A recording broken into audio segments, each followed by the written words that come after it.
वादतोषित विश्वेशम धर्म मार्ग प्रवर्तकम वंदे श्री हरिहरानंदम करपात्रम जगद्गुरुम।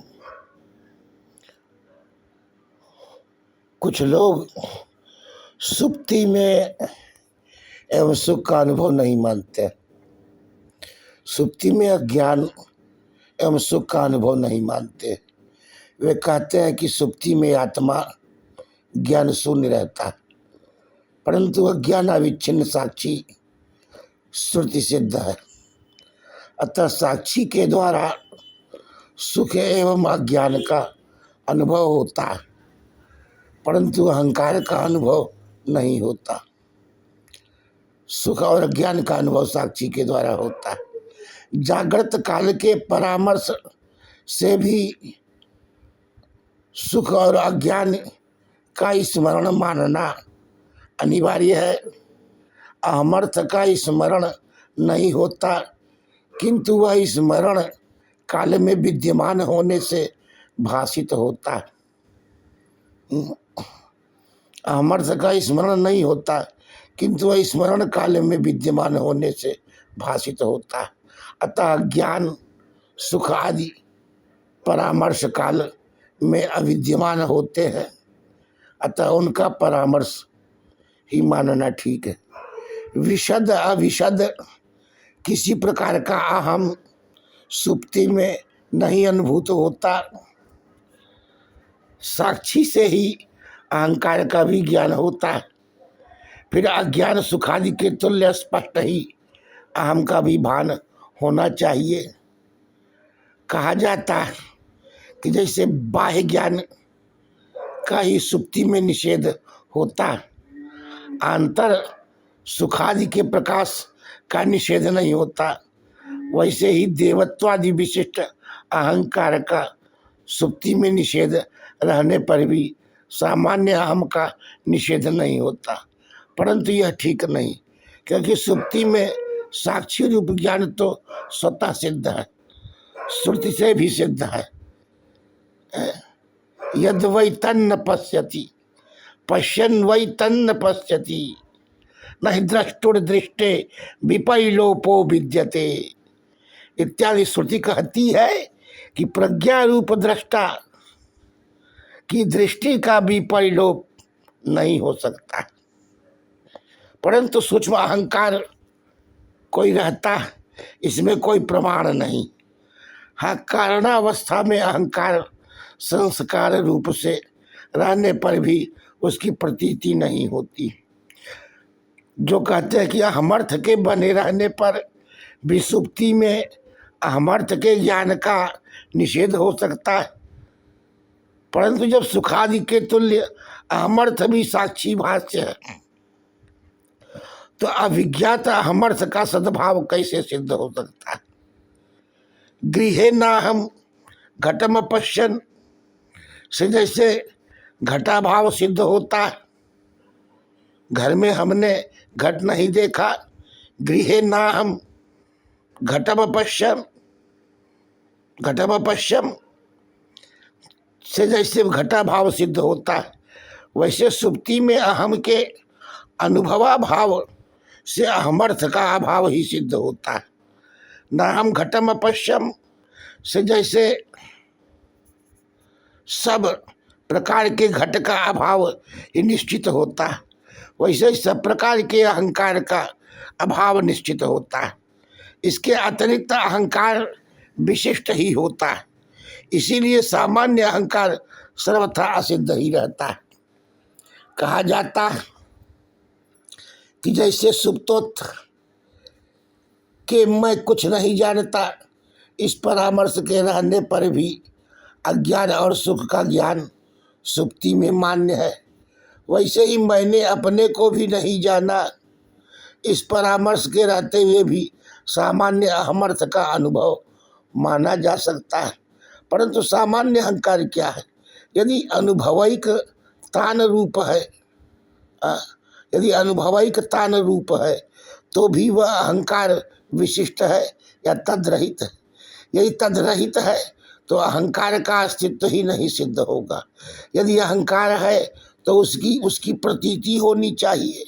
इसके अतिरिक्त बाह्य ज्ञान के न रहने पर भी नित्य संविद प्रमाण सिद्ध है, परंतु सामान्य अहमर्थ प्रमाणिक नहीं। यदि अनुभव रूप ही अहमर्थ सुप्ति में रहता है तब तो नाम मात्र में विवाद है। यदि अनुभव का ही कोई अहम नाम रख ले तो कोई झगड़ा नहीं।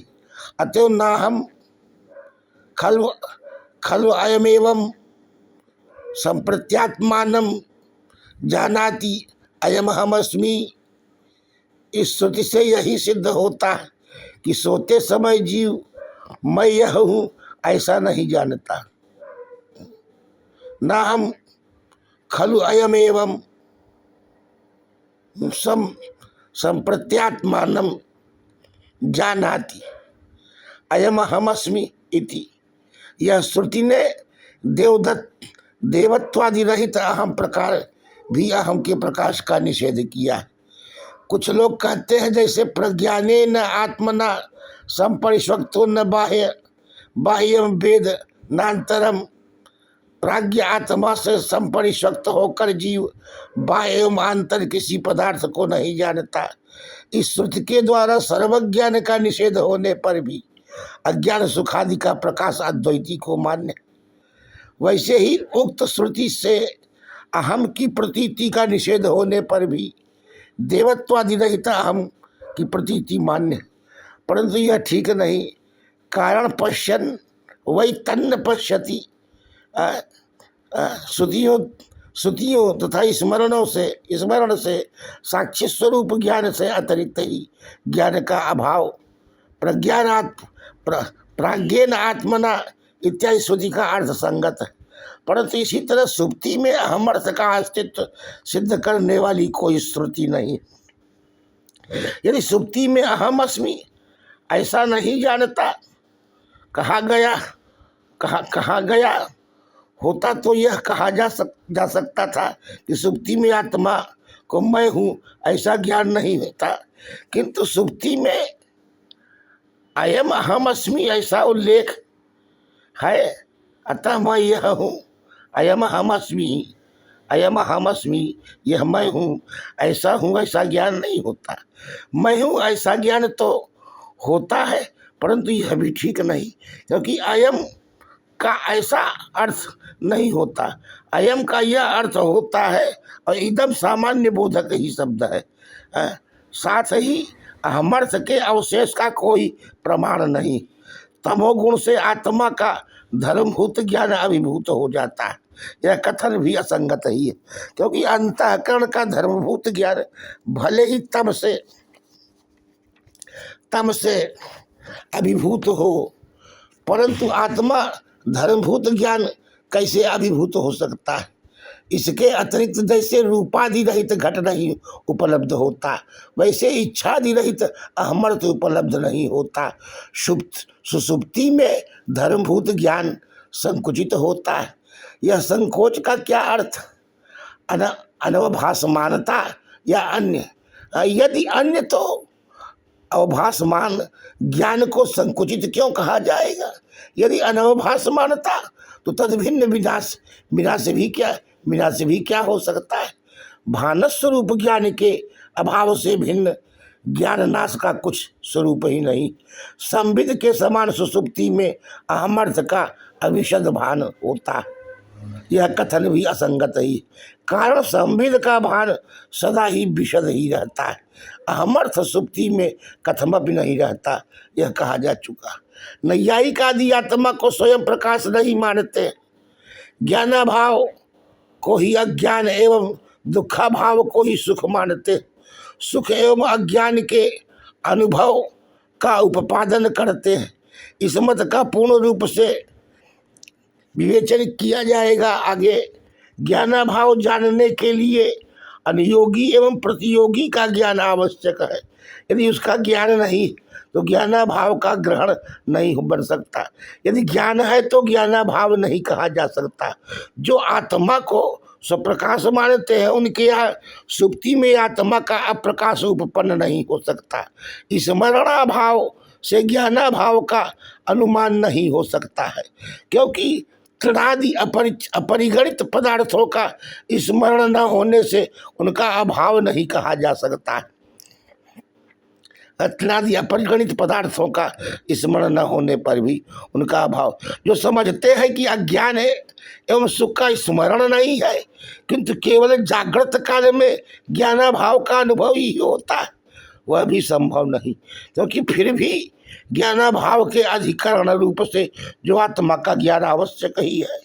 यद्यपि नैयायिक का अनुमान से ही आत्मा का अस्तित्व सिद्ध करने का प्रयत्न करते हैं, तथापि लिंगादीय भाव के पक्ष एवं साध्य दोनों ही की सिद्धि असंभव कहा जाता है। अमर्थ भले ही सुसुप्ति में सिद्ध हो, परंतु संविद अनुमान से सिद्ध नहीं होता। यह कथन निसार। अमर्थ का प्रकाश किसी भी प्रमाण से सिद्ध नहीं होता। संविद का अस्तित्व अज्ञान सुखादि भाषकत्व अत्यंत प्रसिद्ध है। सुखम हम स्वापसम, यह स्मरण ही है, इसमें स्मरामी ऐसा ही अनुभव होता है। अनु अनु अनुमि अनुमिनोमी ऐसा अनुभव नहीं होता है। श्री राम जय जय राम।